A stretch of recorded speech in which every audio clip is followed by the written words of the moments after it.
कार्तिक महिन्यातली ही कृष्ण पक्षाची चतुर्थी म्हणजे गणाधिप संकष्ट चतुर्थी म्हणून ओळखली जाणार आहे। तर येणाऱ्या शनिवारी आपल्याला 8 नोव्हेंबरच्या दिवशी संकष्ट चतुर्थी येत आहे। तर बघा, संकष्ट चतुर्थी आपण दर महिन्यामध्ये करत असतो। तर या महिन्यातली कार्तिक महिन्यातली अनन्यसाधारण खूप महत्त्व आहे। आपल्याला या दिवशी उपायही करायचे आहेत।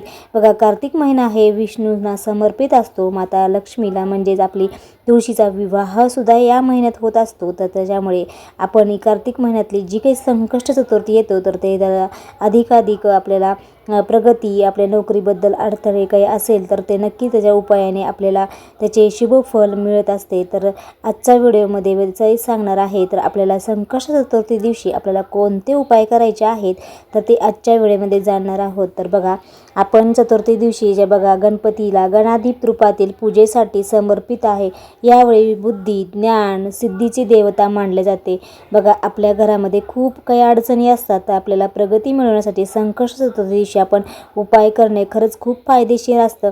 चंद्रोदयाच्या दिवशी काही उपाय केल्याने आपल्या व्यवसायामध्ये किंवा आपल्या नोकरीमध्ये आपली छान प्रगती होते। त्यामुळे या उपाय नक्कीच करायचे असतात। तर बघा, आपल्याला आता 8 नोव्हेंबरच्या दिवशी आपल्याला रोजी सकाळी 7:32 सुरू होणार आहे। तर ती तिथी समाप्ती जी काही आहे तर ती 9 नोव्हेंबरच्या पहाटे 4:25 आहे। त्याच्यामुळे आपल्याला शनिवारी 8 नोव्हेंबर रोजी संकष्ट चतुर्थी आपल्याला साजरी करायची आहे आणि रात्री चंद्रोदय 8:36 आहे। तर ते आपल्याला गणपती बाप्पाची आरती किंवा सगळं पूजा करून आपण चंद्रोदयाची ही पूजा करायची असते। तर तुमच्याकडे जे काही भागामध्ये चंद्रोदय आहे तर तुम्ही कॅलेंडर बघून नक्की साजरे करायचे आहे शनिवारी। तर बघा, आपल्याला संकष्ट चतुर्दशी आपल्याला करायचे आहे ते उपाय म्हणजे मोदक आणि दुर्वा यावेळेस अर्पण करायचे आहेत। त्यामुळे काय होणार तर बघा, चंद्रोदयापूर्वी गणपती बाप्पासमोर शुद्ध तुपाचा दिवा लावायचा आहे। सर्वप्रथम आपण शुद्ध दिवाचा दिवा प्रज्वलित करायचा आहे। त्यानंतर 21 दुर्वा, त्यांना आवडते मोदक किंवा आपण जे काही मिठाई, लाडू असतात तर ते अर्पण करायचे आहेत। आपल्याला दुर्वा आणि मोदक अर्पण करणे अधिक चांगले मानले जाते, कारण या उपाय केल्याने कामातले अडथळे दूर होतात। तर बघा, आपल्या जवळपास जर मंदिर असेल गणपती बाप्पाचं तर तिथे जाऊन नक्कीच 21 दुर्वा आणि मिठाई म्हणजे मोदक अर्पण करून आपल्याला गणेशांची पाया पडायचं आहे।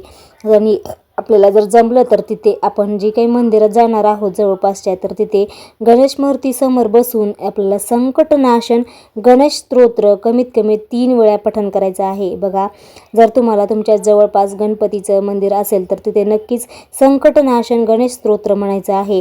जर तुम्हाला नाही शक्य झालं तर तुम्ही घरी बसूनही तुम्ही संकटनाशन गणेश स्तोत्र नक्कीच 3 वेळा पठण करायचं आहे। हे स्तोत्राचे पठण केल्यास सर्व त्रास, मानसिक ताण कमी होण्यास मदत होते। स्तोत्राचे पठण करणे खरंच खूप फायदेशीर आहे। त्यामुळे जी काही कार्तिक महिन्यातली उद्या आहे म्हणजे शनिवारी जी येणार आहे तर त्या संकष्ट चतुर्दशी नक्की हा उपाय करा। आणि आपल्याला रात्री आपल्याला गणपती बाप्पाची पूजा करून आरती करून आपल्याला चंद्राला अर्घ्य अर्पण करायचं आहे। चंद्राला जल अर्पण करतेवेळी पाण्यामध्ये थोडे हळद टाकायचे आहे, तांदूळ टाकावे आणि अर्पण करताना बाप्पासमोर हात जोडून ओम श्री गणेशाय नमः, ओम श्री गणेशाय नमः, ओम गणपते नमः या मंत्राचा जप करायचा आहे। त्यामुळे ज्ञान, भाग्य, पदोन्नती मिळते आणि आपल्या घरामध्ये सुख समृद्धी देखील मिळते। बघा, आपल्या जर महिन्यामध्ये आपण संकष्ट चतुर्थी जेव्हा घरामध्ये करतो, आपण साजरा करतो, त्या आपल्या घरामध्ये खरंच कशाचीच कमी पडत नसते। त्यामुळे बाप्पाची पूजा झाल्यानंतर आपल्याला वक्रतुंड महाकाय सूर्यकोटी समप्रभ निर्विघ्नं कुरु मे देव सर्व कार्येषु सर्वदा या मंत्राचा आपल्याला 108 वेळेस जप करायचा आहे।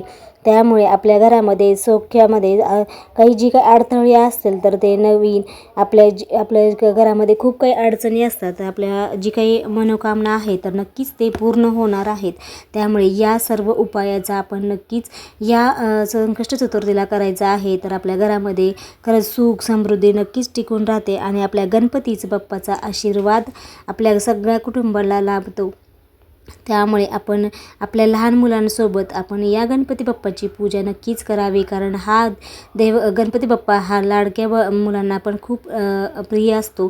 त्यामुळे त्यांनाही अभिषेक करायला सांगा आणि त्यांनाही पाया पडायला सांगा, कारण बघा बुद्धीचा देवताही म्हणून ओळखलं जातं. त्यामुळे गणपती बाप्पाचे प्रत्येक महिन्यामध्ये आपण जे काही संकष्ट चतुर्थी आपण साजरा करतो घरामध्ये, तर ते नक्कीच करायचे आहे. आणि या कार्तिक महिन्यामधली संकष्ट चतुर्थी हे खरंच खूप लाभदायी आहे आणि या उपायाने आपली नक्कीच नोकरीमध्ये प्रगती होते. आणि ज्यांना नोकरी नाही लागत तर त्यांनीही आपल्याला हा उपाय नक्कीच करायचा आहे.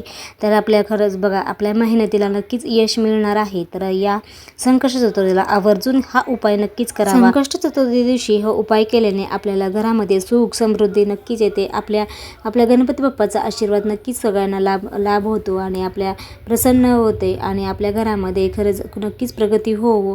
तुमच्या सर्व काही मनोकामना पूर्ण हो हेच गणपती चरणी प्रार्थना करते. आणि आजचा व्हिडिओ मी इथेच थांबवते. आजच्या व्हिडिओमध्ये तुम्हाला आवडला असेल तर नक्कीच, नवीन असेल तर नक्की चॅनलला लाईक करा, शेअर करा, सबस्क्राईब करा आणि अशा छानशा व्हिडिओमध्ये भेटूया. तोपर्यंत सगळ्यांना श्री स्वामी समर्थ.